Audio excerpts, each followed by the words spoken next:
By show of hands, how many of you have ever had a very bad memory, a traumatic one, like an accident or maybe a harsh breakup, that would like to get rid of without affecting other memories that we cherish? Okay, as expected, so many of you. So could I please ask you to look here, and for all the others who didn't raise their hands, kindly close your eyes.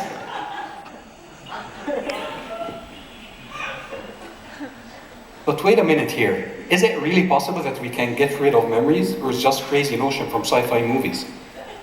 Well, before I answer this question, let me first take you through the process of how memory researchers, including myself, study memory.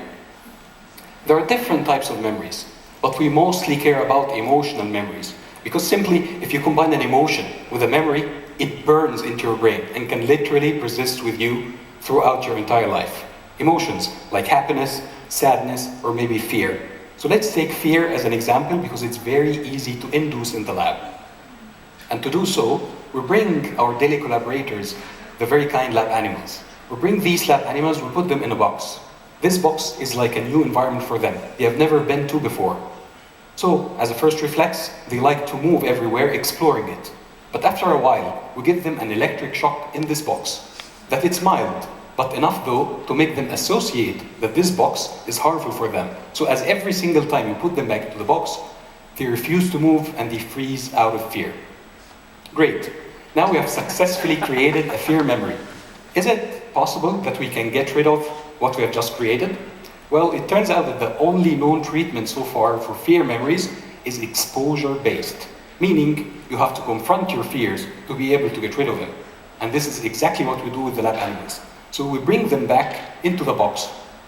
We expose them into the box. Initially, they remember that this box is harmful for them, so they refuse to move and they freeze.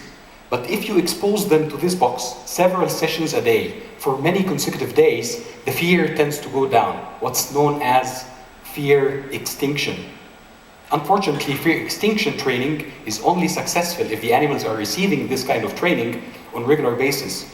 But if they are not doing it for a period of time and then you put them back into the box, the fear comes back again, what's known as spontaneous recovery of the fear.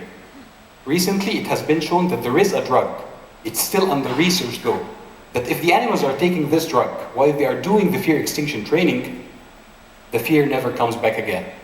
So in conclusion, and to come back to my first question, with this kind of approach, it's quite possible to get rid of traumatic memories. And for all of you who've raised your hands in the beginning, hoping to get rid of your own traumatic memories, don't worry at all. Soon, we will have the means to. Thank you.